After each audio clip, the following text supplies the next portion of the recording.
Olivia, I know you have several districts you want to talk about here. Yeah, so Andrew, Yolanda, the state is saying that about 17% of districts across Ohio still have mandatory masking. But this week we've already seen and are expecting to see more districts discuss the switch to optional masking.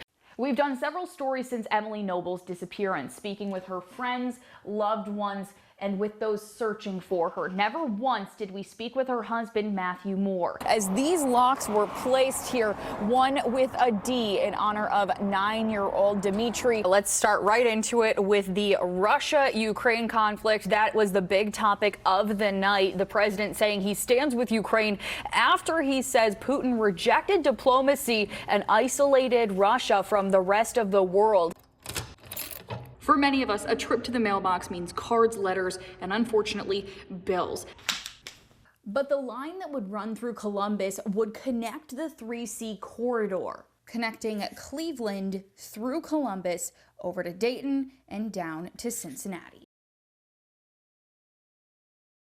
Tonight, we're looking at the video that police say shows the man with a gun. The officer who fired the bullets says the suspect pointed a gun at him. Columbus police say it happened so quickly. To understand what happened, you need to watch it frame by frame. So that's what we're doing tonight.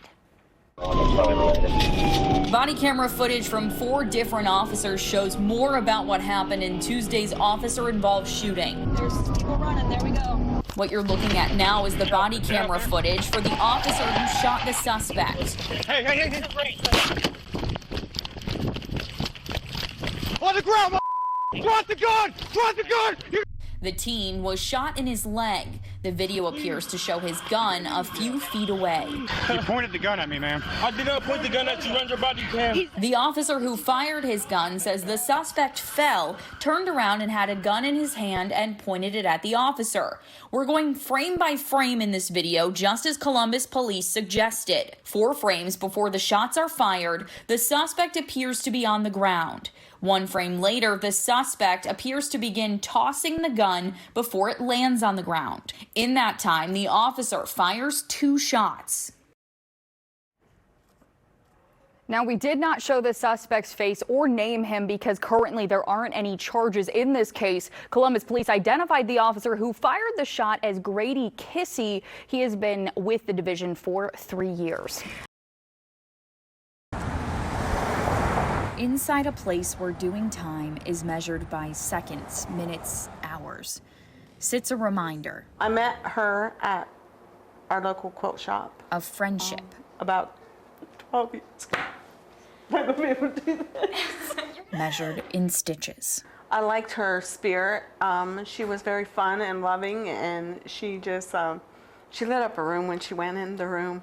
Her smile was contagious. This is Franklin County Deputy Angela Kane's best friend, Audrey Smathers. She was just a beautiful soul.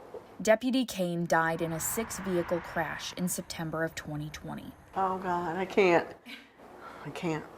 A dump truck lost control. It haunts me. The truck crossed the median. Deputy Kane was on her way to work. The blood-curdling scream haunts me from my own voice. When grief ripped her open, I miss her. I miss her bad. She began to stitch herself back together. I couldn't sleep. I did nonstop until the quilt was finished. To make this. Purple and green was Angie's favorite colors, and these were fabric from her stash. A combination of stitches, a quilt in her honor. It makes me smile and makes my heart hurt at the same time. I smile because I feel she's here. My heart hurts because she's not. But the truth is, those woven in the fabric of our lives can never truly be gone. One of my biggest fears is she'll be forgotten. So long as their thread remains stitched in our hearts. The work doesn't really mean a lot to me. The work doesn't. It was all worth it. Olivia Ugino, 10 TV News. Members of the Fairfield County Sheriff's Office are waiting.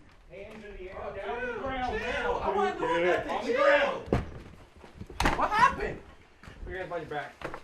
I didn't even. Both hands behind the back. A room is set up. And they dress it up to look as though the room has been used for prostitution. It's part of an operation with the Sheriff's Department and the Central Ohio Human Trafficking Task Force. The department reached out to the state attorney general's office. They're training to crack down on prostitution using undercover agents. You don't think about the victim at all? Who? I ain't no victim. I mean, Not you. I got caught. I'm just ready to go get this process so I can bond out. But it isn't enough for people to just show up here. There needs to be some sort of exchange, whether that's cash, drugs. Someone even brought food here tonight. That's when police can bust in. Limiting the supply that exists of females that engage in this type of behavior is tough. Limiting the demand for it, we're able to target through deterrence. This is a deterrent. The men arrested were of all different ages, races, backgrounds. Columbus police even saying one of the men played football professionally. I gotta pick my wife up at the airport tomorrow night. The sheriff's office did this operation last Friday and got 7 suspects. This Friday, they had 16. As we're finding out tonight, it's a lot bigger than what I would have assumed. After the suspects are caught, part of the operation is having them speak with counselors to keep this from happening again. So it won't happen again, is what I'm saying. The 16 men arrested tonight will face engaging in prostitution charges. Where's the magazine release? Unless they had a gun on them, which 3 of them did. Then they are felony charges. Crack cocaine and a crack pipe. 2 of the men also had drugs on them. 5 grams of meth and 5 grams of cocaine were found, which is also a felony charge.